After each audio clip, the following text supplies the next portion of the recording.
Hello నమస్తే. జనసేన నేత నాగబాబుకు Andhra Pradesh green corporation chairman పదవి లభించింది. సో ఈ కార్పొరేషన్ పదవి లభించటం ఆంధ్రప్రదేశ్లో రాజకీయంగా చర్చనీయాంశంగా మారింది. ఎందుకంటే నాగబాబుకు కూటమిలో కీలకమైన పదవి రాబోతుంది అంటూ కూటమి అధికారంలోకి వచ్చిన మొదటి రోజు నుంచి ప్రచారం జరిగింది. ప్రధానంగా ఆయనకు రాబోయే పదవికి సంబంధించి టీటీడీ చైర్మన్ చేయబోతున్నారంటూ ప్రచారం జరిగింది. కూటమి ప్రభుత్వం ఏర్పడ్డ మొదట్లో ఆ తర్వాత ఆయన్ని రాజ్యసభకు పంపిస్తారు అంటూ ప్రచారం జరిగింది.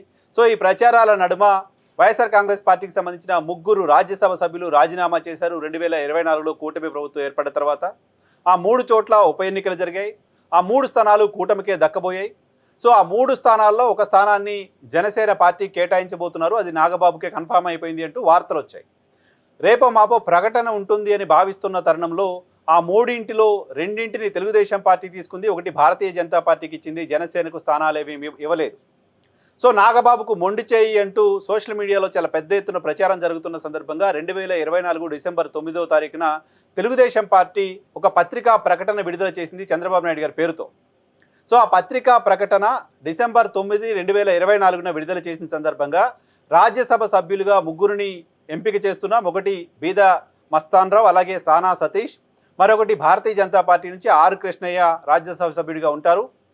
అదే సమయంలో నాగబాబు గారిని త్వరలో రాష్ట్ర మంత్రివర్గంలోకి తీసుకోవాలని కూటమి నిర్ణయించడం జరిగింది అంటూ తెలుగుదేశం పార్టీ పత్రిక ప్రకటన విడుదల చేసింది. తెలుగుదేశం పార్టీ లెటర్ హెడ్ పైన డిసెంబర్ 9, 2024.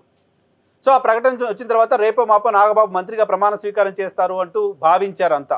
జనసేన పార్టీకి సంబంధించిన నాయకులు కావచ్చు, రాజకీయాలను గమనిస్తున్న వాళ్ళు కావచ్చు. కానీ డిసెంబర్లో ప్రకటన వచ్చింది, జనవరిలో లేదు, ఫిబ్రవరిలో లేదు, మార్చిలో లేదు. ఎప్పుడు నాగబాబుని మంత్రివర్గంలోకి తీసుకుంటారు అంటూ సోషల్ మీడియాలో వార్తలు, పోస్టులు చాలామంది జనసేన పార్టీకి సంబంధించిన నాయకులు, కార్యకర్తలు పెడుతున్న సందర్భంగా కూటమి వైపు నుంచి వచ్చిన లీకులు ఏంటి అంటే ఆయన మార్చిలో ఖాళీ కాబోతున్న ఎమ్మెల్సీ స్థానాల్లో ఆయన ఎమ్మెల్సీగా తీసుకుంటారు.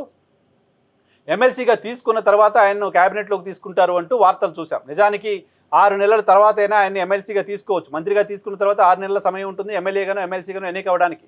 డిసెంబర్లో ఆయన మంత్రిగా తీసుకున్న, మార్చిలో ఎమ్మెల్సీ చేస్తే పెద్ద ఇబ్బంది ఏం లేదు, ఇమీడియట్గా మంత్రిగా తీసుకోవచ్చు. కానీ ఆయన ఎమ్మెల్సీ అయిన తర్వాతనే ఆయన క్యాబినెట్లోకి తీసుకుంటారు అంటూ అప్పుడు కూటమి వైపు నుంచి లీకులు చూసాం. సరే, మార్చి వచ్చింది, ఎమ్మెల్సీ ఎన్నికలు వచ్చాయి, నాగబాబు ఎమ్మెల్సీ కూడా అయిపోయారు. ఎమ్మెల్సీ అయిపోయిన తర్వాత ఇక రేపో మాపో క్యాబినెట్లోకి తీసుకుంటారు అంటూ వార్తలు వచ్చాయి. రేపు మాపు నెలలు, సంవత్సరాలు కూడా గడిచిపోయాయి. ఆయన ఎమ్మెల్సీ పదవి తీసుకొని సంవత్సర కాలం దాటిపోయింది. సంవత్సర కాలం దాటిపోయిన తర్వాత కూడా మంత్రివర్గంలో ఒక క్యాబినెట్ ఖాళీ అలాగే ఉంది. నాగబాబుకు మాత్రం ఆ బెర్త్ దక్కట్లేదు. నాగబాబుకు ఆ బెర్త్ దక్కకపోవడం వల్ల రీజన్ ఏంటి అనేది జనసేన పార్టీకి అర్థం కాదు, కూటమి రాజకీయాలని బయట నుంచి గమనిస్తున్న వాళ్ళకి ఎవరికి అర్థం కాదు. సో మంత్రి పదవి ఇస్తానని తెలుగుదేశం పార్టీ లెటర్ హెడ్ పైన ఒక ప్రకటన అఫీషియల్గా రాష్ట్ర ప్రజలకు విడుదల చేసింది. సో ఆయన మంత్రిని చేస్తామని చెప్పింది, ఒక ఖాళీ అలాగే ఉంది. మరి మంత్రిని ఎందుకు చేయలేదు అనే దానికి మాత్రం ఆన్సర్ లేదు. ఈవెన్ జనసేన పార్టీ వైపు నుంచి కూడా దానికి ఆన్సర్ చేయలేని పరిస్థితుంది. సో నాగబాబు కూడా ఆ అంశం పైన మౌనంగానే ఉంటూ వచ్చారు. సో ఇటీవల జనసేన తెలుగుదేశం పార్టీ మధ్య గ్యాప్ పెరిగింది, 2 పార్టీల నాయకుల మధ్య విభేదాలు వస్తున్నాయంటూ వార్తలు వస్తున్నాయి. అటువంటి వార్తలు రావడానికి కొన్ని సంఘటనలు కారణమవుతున్నాయి. ఆ సంఘటనలు ఏంటి అంటే కేబినెట్ సమావేశాలకు పవన్ కళ్యాణ్ గారు వెళ్ళకపోవడం కావచ్చు, సో పదే ఆయన కేబినెట్ సమావేశాలకు వెళ్లకుండా ఉండడం కావచ్చు, ఎట్ హోమ్ కార్యక్రమానికి కూడా ఇటీవల హాజరు కాకపోవడం కావచ్చు. సో పవన్ కళ్యాణ్ ఎడమొహం పెడమొహంగా ఉంటున్నారు చంద్రబాబు నాయుడు గారితో లాంటి వార్తల నడుమ అనూహ్యంగా పవన్ కళ్యాణ్ తన శాఖకు సంబంధించిన ఏపీ గ్రీన్ కార్పొరేషన్ చైర్మన్గా నాగబాబును నియమిస్తూ నిర్ణయం తీసుకున్నారు. సో కార్పొరేషన్ చైర్మన్గా నాగబాబు నియామకం పవన్ కళ్యాణ్ శాఖ పరిధిలోనిది. సో పవన్ కళ్యాణ్ ఆయనే తీసుకున్న నిర్ణయంగా ఇది ప్రచారం జరుగుతోంది. సో కూటమికి సంబంధించిన కలెక్టివ్ డెసిషన్గా కాకుండా కేవలం జనసేన పార్టీ పవన్ కళ్యాణ్ తీసుకున్న నిర్ణయంగా దీన్ని చూస్తూ వస్తున్నారు. సో దీనిపైన తెలుగుదేశం పార్టీకి సంబంధించిన శ్రేణులు మౌనం పాటిస్తూ ఉన్నారు. చంద్రబాబు నాయుడు గారు నాగబాబుకి శుభాకాంక్షలు చెప్పడం లాంటిది కూడా ఎక్కడ కనిపించలేదు. తెలుగుదేశం పార్టీకి సంబంధించిన మీడియా నాగబాబు నియామకం అంశాన్ని 9వ పేజీలోనో 10వ పేజీలోనో 10 లైన్లు వార్త రాసి వదిలేసింది. సో ఆయనకు మంత్రి పదవి ఎందుకు ఇవ్వలేదు అనే ప్రశ్నకు తెలుగుదేశం పార్టీ ఆన్సర్ చెప్పాల్సిన పరిస్థితిలో మౌనం పాటిస్తూ వస్తుంది తెలుగుదేశం పార్టీ. సో వీటన్నిటి నడుమ ఆయనకు మంత్రి పదవి ఇచ్చే ఆలోచన ఇక లేదు అని తెలుగుదేశం పార్టీ భావించేసిందా?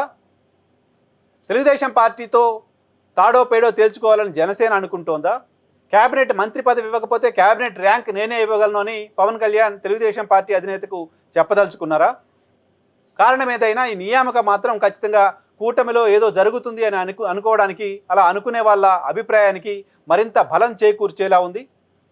సో నాగబాబు ప్రమాణ స్వీకారం, నాగబాబు కార్పొరేషన్కి సంబంధించిన బాధ్యతలు తీసుకోవడం ఇవన్నీ ఇంకా మిగిలి ఉన్నాయి. సో ఈ ప్రమాణ స్వీకారానికైనా తెలుగుదేశం పార్టీకి సంబంధించిన నాయకులు, కార్యకర్తలు అటెండ్ అవుతారా చూడాలి. తెలుగుదేశం పార్టీకి సంబంధించిన శ్రేణులు ఈ అంశంపైన మౌనంగా ఉండడం, కొంతమంది కొన్ని సోషల్ మీడియా హ్యాండిల్స్లో ఈ నియామకాన్ని తప్పుపట్టడం కూడా చూస్తున్నాం. అదే సమయంలో ఈ రెండు పార్టీల మధ్య విభేదాలు ఉన్నాయనడానికి సంబంధించిన మరొక కీలకమైన పరిణామం అమరావతి ప్రాంతంలో జరిగిన ప్రారంభోత్సవాలకు సంబంధించిన కార్యక్రమం. స్టీల్ బ్రిడ్జ్ ప్రారంభోత్సవం కావచ్చు, ఎమ్మెల్యేలు ఎమ్మెల్సీలకు సంబంధించిన క్వార్టర్స్ ప్రారంభోత్సవం కావచ్చు. దీనికి పవన్ కళ్యాణ్ వెళ్ళకపోవడం, అదే సమయంలో పవన్ కళ్యాణ్ విశాఖపట్నంలో మరో కార్యక్రమాన్ని ఏర్పాటు చేసుకోవడం, విశాఖపట్నంలో పవన్ కళ్యాణ్ పార్టిసిపేట్ చేసిన కార్యక్రమంలో ఒక్క తెలుగుదేశం పార్టీకి సంబంధించిన నాయకుడు కూడా పార్టిసిపేట్ చేయకపోవడం, ఇవన్నీ కూడా సంథింగ్ ఈజ్ ఫిషీ అని అనుకునేలా చేశాయి. సో నాగబాబు నియామకం వెనక రగులుతున్న జనసేన తీసుకున్న నిర్ణయం కనపడుతోంది. జనసేనలో ఉన్న ఆవేదన, జనసేనలో ఉన్న అసంతృప్తి నాగబాబుకు క్యాబినెట్ ర్యాంక్తో నియామకం జరిగేలా చేసింది అనేది రాజకీయ విశ్లేషణగా కనపడుతోంది.